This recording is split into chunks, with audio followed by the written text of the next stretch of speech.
بسم اللہ الرحمن الرحیم۔ السلام علیکم۔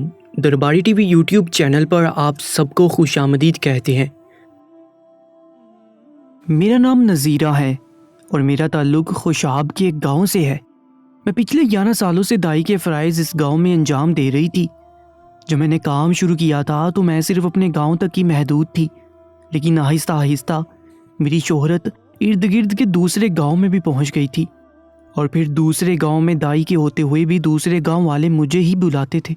جب ڈیلیوری کا وقت آتا تھا تو میری شہرت میں دن بدن اضافہ ہوتا جا رہا تھا، اور پھر نوبت یہاں تک آ گئی کہ عورت کہتی تھی کہ جب تک نذیرہ دائی نہیں آئے گی میں ڈیلیوری نہیں کرواؤں گی۔ عورتیں ایسا کیوں کہتی تھیں؟ اس کے پیچھے بھی ایک بہت بڑا راز تھا۔ یہ ایک ایسا راز تھا جو صرف میں ہی جانتی تھی اور میرے علاوہ کوئی بھی نہیں جانتا تھا۔ میں بہت کامیاب ہو چکی تھی ان 11 سالوں میں، اور میری کامیابی کے پیچھے میرے پوتے کا ہاتھ تھا۔ دنیا میں کوئی بھی نہیں جانتا تھا کہ میں جب بھی ڈیلیوری کے لیے جاتی تو اپنے 11 سالہ پوتے کو کیوں ساتھ لے کر جاتی تھی۔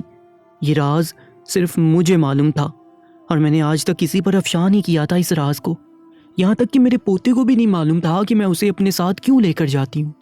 پہلے تو وہ خوشی خوشی میرے ساتھ چلنے کو تیار ہو جاتا تھا، لیکن جیسے جیسے وہ بڑا ہوتا جا رہا تھا میرے لیے مسائل کھڑے ہوتے جا رہے تھے۔ سب سے زیادہ مسئلہ میری بہو کو تھا۔ میرا 11 سالہ پوتا جس کا نام ارباز تھا، وہ میری بہو زرینہ کا بیٹا تھا۔ شروع میں تو زرینہ خوشی خوشی کہتی تھی کہ ارباز کو ساتھ لے جائیں۔ زرینہ آزاد قسم کی عورت تھی۔ جب اس کی نئی نئی شادی ہوئی تھی تو شادی کے پہلے سال ہی ارباز پیدا ہو گیا تھا۔ زرینہ گھومنے پھرنے کی بہت زیادہ شوقین تھی، اس لیے وہ چاہتی تھی کہ میں جہاں بھی جاؤں ارباز کو اپنے ساتھ لے کر جاؤں، تاکہ وہ پورے گاؤں میں مٹر گشت کرتی رہے۔ زرینہ کو گھر میں بیٹھنا بالکل بھی پسند نہیں تھا۔ وہ ان عورتوں میں سے تھی جو اپنے گھر پر تو بہت کم نظر رکھتی تھی، اور دوسرے کے گھروں میں تانک جانک کرنا، ان کی خبر لینا زرینہ جیسی عورتوں کا سب سے پسندیدہ مشغلہ ہوتا ہے۔ مجھے بھی اپنے پوتے سے بہت محبت تھی اور میں خوشی خوشی اپنے ساتھ لے جاتی تھی، لیکن میرے ساتھ مسئلہ یہ تھا کہ میں آئے دن ڈیلیوری کے لیے جاتی تھی، اور پھر ارباز کو سنبھالنا میرے لیے بہت مشکل ہو جاتا۔ لیکن کچھ ہی عرصے میں مجھ پر ایک عجیب قسم کا راز افشا ہوا، اور اس کے بعد میں ارباز کو ہر بار جب ڈیلیوری کے لیے جاتی تو اپنے ساتھ لے کر جاتی۔ میرا پوتا مجھ سے بہت مانوس ہو چکا تھا اور وہ ہر جگہ میرے ساتھ آتا تھا، لیکن اچانک سے زرینہ کو نہ جانے کیا ہو گیا۔ جب میرا پوتا 11 سال کا ہوا تو زرینہ کے تیور بدل گئے۔ اس نے مجھے منع کر دیا کہ آج کے بعد میں ارباز کو کسی بھی ڈیلیوری میں ساتھ لے کر نہ جاؤں۔ زرینہ کی اس حکم نے تو میرے لیے بہت مشکل کھڑی کر دی تھی۔ میں تو سوچ بھی نہیں سکتی تھی ارباز کے بغیر کوئی بھی ڈیلیوری کرنے کا۔ اب میں نے زرینہ سے کہا کہ اسے کیا مسئلہ ہے، پہلے بھی تو ارباز میرے ساتھ ہر بار آتا رہا ہے، اور وہ اسے اپنی خوشی سے میرے ساتھ بھیج دیتی تھی۔ اب اچانک بیٹھے بٹھائے کیا ہو گیا ہے؟ میری بات کے جواب میں زرینہ نے کہا کہ پہلے ارباز چھوٹا بچہ تھا، اسے ان باتوں کی سمجھ نہیں آئی تھی، لیکن اب وہ بڑا ہوتا جا رہا ہے۔ اوپر سے گاؤں کا ماحول بھی ایسا ہے کہ چھوٹے سے بچوں کو بڑی بڑی باتیں جلدی سمجھ میں آ جاتی ہیں۔ اب یہ مناسب نہیں لگتا کہ ارباز اس قسم کی ڈیلیوریوں میں جائے۔ کل کو وہ جوان ہوگا تو کیا سوچے گا؟ مجھے اچانک سے احساس ہو گیا کہ اس قسم کے کام کے لیے جاتے ہوئے ارباز کا ذہن بڑا گندا ہو جائے گا۔ پہلے مجھے اس بات کا احساس نہیں تھا، لیکن اب مجھے میری ایک سہیلی نے احساس دلایا تو مجھے اس کی بات صحیح لگ رہی تھی۔ میں بھی سوچنے پر مجبور ہوگی، اور آپ بھی سوچیں کہ ارباز جوان ہوتا جا رہا ہے۔ کل کو دنیا اس کا مذاق اڑائے گی کہ وہ عورتوں کی اس قسم کے زنانہ کام دیکھتا ہے۔ میں نہیں چاہتی کہ دنیا میں میرے بچے کا مذاق بن کر رہ جائے، اس لیے آج کے بعد ارباز آپ کے ساتھ نہیں جائے گا کسی بھی ڈیلیوری میں۔ زرینہ کی بات سن کر تو جیسے میرے سر پر آسمان گر گیا تھا۔ کہتے وہ بالکل ٹھیک رہی تھی، لیکن میں اپنی جگہ بہت مجبور تھی۔ ایسا کبھی نہیں ہو سکتا تھا کہ میں اب اس کو کسی ڈیلیوری میں ساتھ لے کر نہ جاؤں۔ میرا پوتا میری مجبوری بن چکا تھا، اور یہ بات صرف میں جانتی تھی کہ اگر میں اسے اپنے ساتھ نہیں لے کر گئی تو بہت برا ہو جائے گا، میرا سارا کاروبار بند ہو جائے گا، ہم فاقوں میں آ جائیں گے، کیونکہ میرا گھر میرے خرچے سے چل رہا تھا۔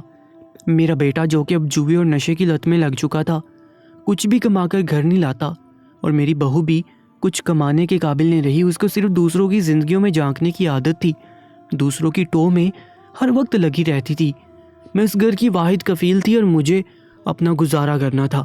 اگر میں بھی گھر بیٹھ جاتی تو پھر ہمارے پاس کھانے کو بھی کچھ نہ ہوتا۔ میں نے زرینہ سے کہا کہ ایسا نہیں ہو سکتا، مجھے گھر چلانا ہے اور ارباز کا میرے ساتھ جانا بہت ضروری ہے۔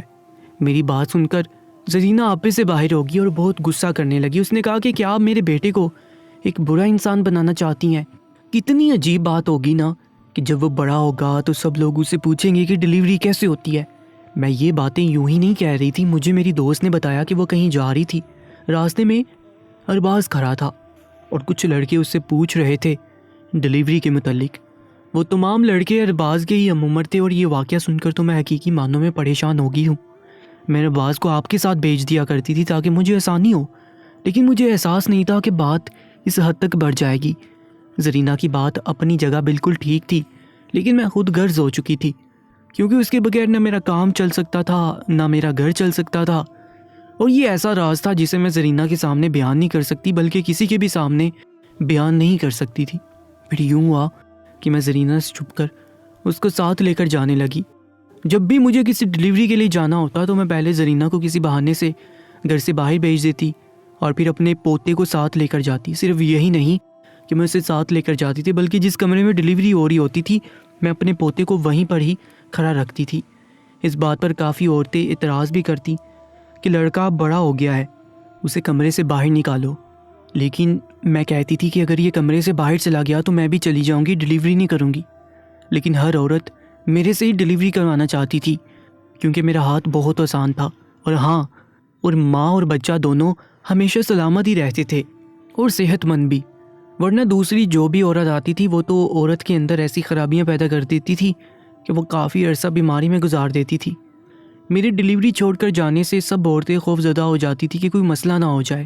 اس علاقے کے لوگ شہر کے ڈاکٹروں پر بھروسہ نہیں کرتے تھے اور بہت مشکل سے ہی کوئی کیس شہر لے جاتے تھے۔ یہ لوگ کہتے تھے کہ ڈاکٹر پیسہ بٹورنے کے لیے آپریشن کرتی ہے، جس کی کوئی ضرورت نہیں ہوتی ہے۔ جب آپریشن کا زمانہ نہیں تھا تو بہت آسانی سے گھر میں ڈیلیوری ہو جایا کرتی تھی۔ گاؤں کے لوگوں کو ڈاکٹروں سے سخت نفرت تھی اور وہ عورت پر پیسہ خرچ کرنا ضروری نہیں سمجھتے تھے۔ اگر عورت مرتی ہے تو مر جائے، ان کے شوہروں کو بس یہی ہوتا تھا کہ ہم دوسری شادی کر لیں گے، کوئی مسئلہ ہی نہیں ہے۔ گاؤں والوں کی سوچ تو میرے فائدے میں تھی، مجھے تو فائدہ ہی مل رہا تھا۔ سستی تو میں بھی نہیں تھی، میں بھی بہت زیادہ پیسے لیتی تھی، جتنی دائیاں تھیں میں انہیں سب سے زیادہ پیسے لیتی تھی، لیکن عورتیں جن کو بچہ ہوتا تھا وہ خود ہی اپنی جمع پونجی مجھے دے دیتی تھی تاکہ ان کو آسانی ہو، کیونکہ انہیں تو اپنی جان پیاری تھی اور اپنے بچے کی بھی۔ گاؤں کی عورتیں یہی چاہتی تھی کہ انہیں صحیح سلامتی سے اولاد ہو جائے تاکہ وہ خوشی خوشی اپنی اولاد کی پرورش کر سکے، ایسا نہ ہو کہ وہ مر جائے اور ان کے شوہر دوسری شادی کر لیں، پھر ان کے بچوں کو مشکلات پیش آئیں۔ عورتیں اپنی جگہ مجبور تھیں اور میں اپنی جگہ۔ اگر میں چاہتی تو اپنے پوتے کو ساتھ نہ لے کر جاتی، پھر بھی لوگ مجھے ضرور بلاتے، کیونکہ لوگ وہ نہیں جانتے تھے جو میں جانتی تھی۔ میرے ہاتھ میں جو شفا تھی، میرے ساتھ جو اب تک اچھا ہوتا آ رہا تھا، وہ سب کچھ میرے پوتے کی وجہ سے تھا۔ اگر میں اس کو ساتھ لے کر نہ جاؤں تو بہت برا ہو جائے گا۔ میری بہو کو ایک دن پتہ چل گیا کہ میں اپنے پوتے کو ساتھ لے کر جاتی ہوں، اسے پوچھے بغیر، اور اس سے چھپ کر۔ اس بات پر بہو نے بہت واویلا مچایا اور میرے پوتے کو ساتھ لے کر اپنے میکے چلی گئی۔ وہ چلی گئی تو مجھے بےحد پریشانی ہوئی۔ اس کے بعد 2-3 لوگوں نے مجھے ڈیلیوری کے لیے بلایا، لیکن میں خوف سے نہیں گئی کیونکہ کچھ برا ہو جائے گا۔ میں اپنی بہو کے میکے چلی گئی اس کو منانے کے لیے، لیکن اس نے سب کے سامنے میری بہت تذلیل کی، بولا کہ میں اس کے بیٹے کو خراب کر رہی ہوں۔ میں روتی ہوئی واپس گھر آ گئی، بہت پریشان تھی۔ میری بانجی جس کا نام عالیہ تھا مجھ سے بہت محبت کرتی اور اکثر مجھ سے ملنے آ جایا کرتی، لیکن کافی عرصے سے وہ مجھ سے ملنے نہیں آئی تھی کیونکہ وہ عالمہ بن رہی تھی۔ اس بار وہ مجھ سے ملنے آئی تو پہلے سے بہت بدلی ہوئی تھی۔ پہلے وہ پردہ نہیں کرتی تھی، لیکن اب اس نے اپنے آپ کو سرتپا عبایا میں ڈھانپا ہوا تھا۔ وہ مجھ سے بہت خوش ہو کر ملی، لیکن میری پریشانی دیکھ کر تھوڑی سی پریشان ہو گئی اور مجھ سے میری پریشانی کی وجہ پوچھی۔ اس کا چہرہ بہت روشن لگ رہا تھا، ایسا لگ رہا تھا کہ عبادت کا نور سا اس کے چہرے پر آ گیا ہے۔ میں یہ راز کسی کو نہیں بتا سکتی تھی، اس لیے میں نے بات گول کر دی، لیکن وہ میرے پیچھے پڑ گئی۔ اس نے مجھ سے بہت کہا کہ مجھے بتا دوں، لیکن میں نے کہا اگر میں نے یہ راز کسی کو بھی بتایا بہت برا ہو جائے گا۔ عالیہ نے کہا کہ کچھ بھی برا نہیں ہوتا، سب کچھ اللہ کی مرضی سے ہوتا ہے۔ آپ کے دل میں جو بھی بات ہے اور جو بھی پریشانی آپ مجھے بتا دیں، آپ کا دل ہلکا ہو جائے، اور ہو سکتا ہے کہ میں آپ کی پریشانی دور کرنے میں اللہ کے حکم سے آپ کی کچھ مدد کر سکوں۔ یہ بھی تو ہو سکتا ہے کہ آج اللہ نے خاص طور پر مجھے آپ کے پاس بھیجا ہے آپ کی پریشانی کو دیکھتے ہوئے۔ عالیہ کی یہ بات میرے دل پر لگی تھی کہ اللہ نے اسے میرے پاس بھیجا ہے میں نے تو کبھی سوچا بھی نہیں تھا کہ میری بھی اتنی اہمیت ہوگی کہ خدا میری پریشانی کو دیکھتے ہوئے کسی کو میرے پاس بھیج سکتا ہے۔ میں نے تو کبھی اس کے متعلق سوچا ہی نہیں تھا، یا شاید میں اپنی زندگی میں اس قدر گم ہو چکی تھی کہ مجھے خیال ہی نہیں آتا تھا کہ میرا خدا سے کیسا تعلق ہے۔ میں نے عالیہ سے کہا کہ خدا نے تمہیں کیوں میرے پاس بھیجا ہوگا، بھلا میری اہمیت ہی کیا ہے؟ خدا کی بارگاہ میں تو کوئی عبادت نہیں کرتی ہوں، کبھی زندگی میں نماز بھی نہیں پڑھی، مجھے تو نماز بھی پڑھنی نہیں آتی ہے۔ میری بات پر عالیہ کے چہرے پر مسکراہٹ آ گئی اور اس نے مجھ سے کہا کہ ہمارا رب اتنا بڑا ہے کہ وہ ہم سب سے محبت کرتا ہے، ہماری غفلتوں کے باوجود بھی ہمیں تنہا نہیں چھوڑتا ہے۔ آپ کے دل میں جو بھی بات ہے اور آپ کے ذہن میں جو بھی پریشانی ہے آپ مجھے بتائیں۔ عالیہ کی باتیں میرے دل پر اثر کر رہی، میں نے سوچا کہ آج میں یہ راز عالیہ کو بتا ہی دیتی ہوں۔ مجھے اس کی بات میں بہت صداقت محسوس ہو رہی تھی۔ میں نے عالیہ کو بتایا کہ میں نے جب دائی والا کام شروع کیا تھا تو میرے ساتھ بہت مسئلے ہوتے چلے گئے۔ اکثر ایسا ہوتا تھا کہ ڈیلیوری کے وقت عورت میں کوئی خرابی ہو جاتی تھی، پھر میرا پوتا ارباز پیدا ہوا، اس کی ماں کو گھر میں چین نہیں آتا تھا۔ ارباز تھوڑا سا بڑا ہوا تو میری بہو نے مجھ سے کہا کہ جہاں بھی جاتی ہوں اسے ساتھ لے کر جایا کروں۔ گھر میں کوئی بھی نہیں ہوتا تھا اور مجھے پریشانی ہوتی تھی کہ میرا پوتا پیچھے گھر میں اکیلا نہ رہ جائے اور کہیں کسی حادثے کا شکار نہ ہو جائے، کیونکہ میری بہو کو تو کوئی ہوش ہی نہیں تھا۔ اپنے گھر سے اس کو دوسروں کے گھروں میں زیادہ دلچسپی تھی۔ میرا بیٹا بھی اکثر گھر پر نہیں ہوتا تھا، اس لیے میں ارباز کو اپنے ساتھ لے کر جانے لگی۔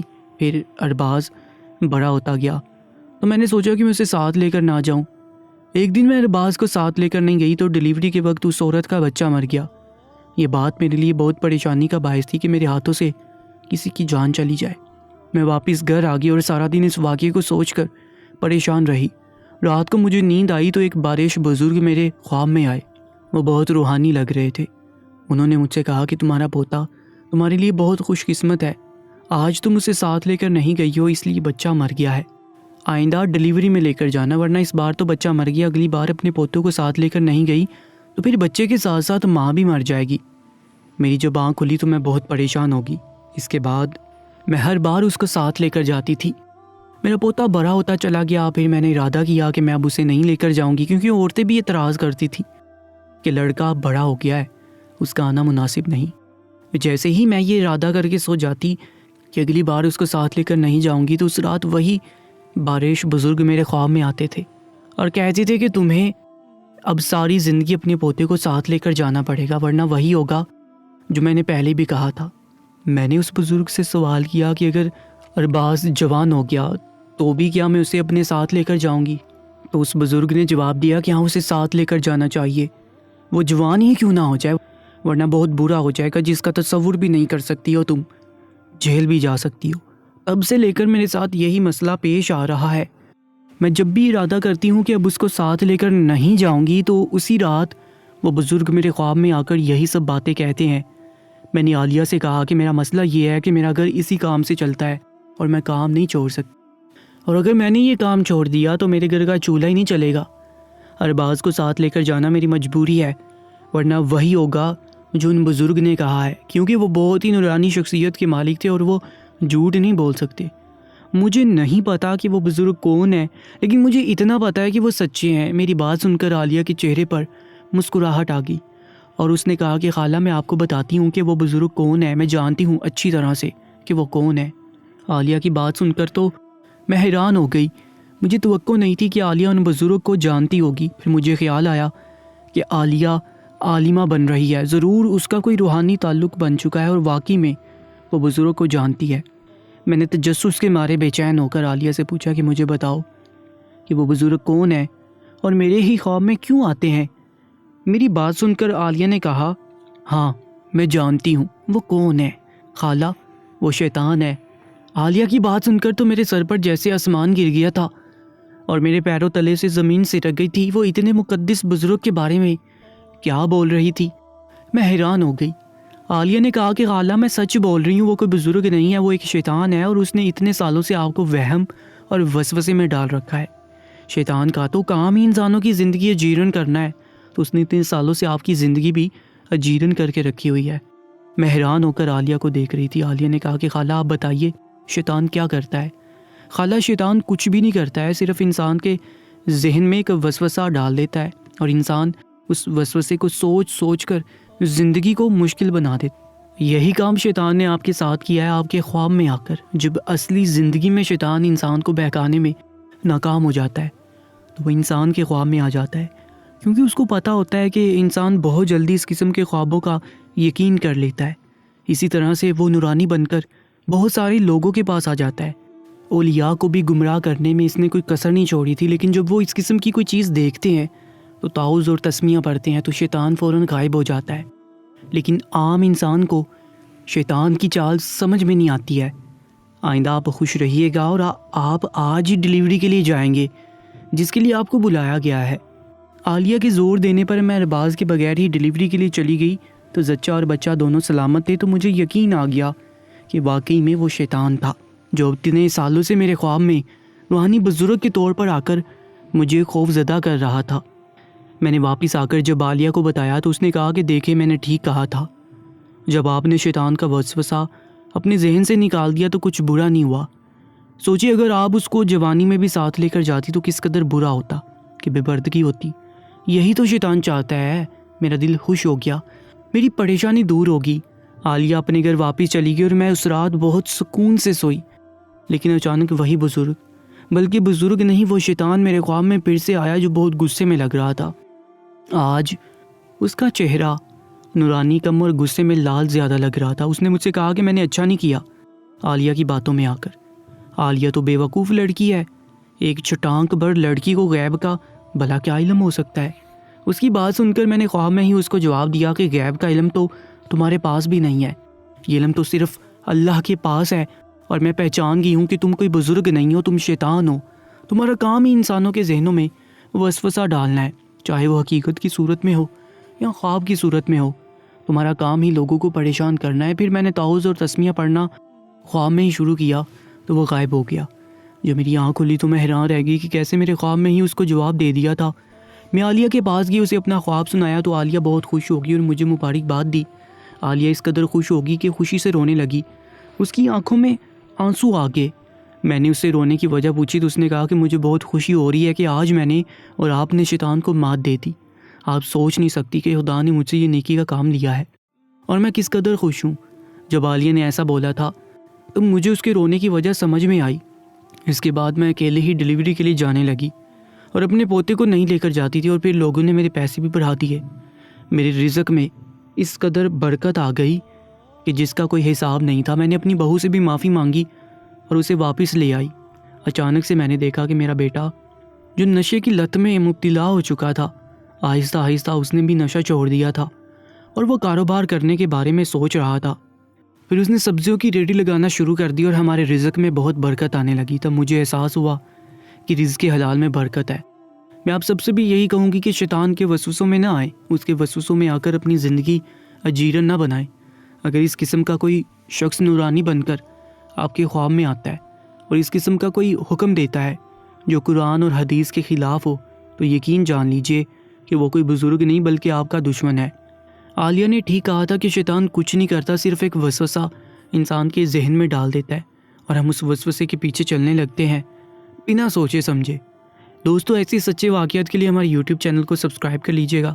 اپنا بہت زیادہ خیال رکھا کریں۔ انشاءاللہ ملاقات ہوگی ایک نئی کہانی میں، تب تک کے لیے اللہ نگہبان۔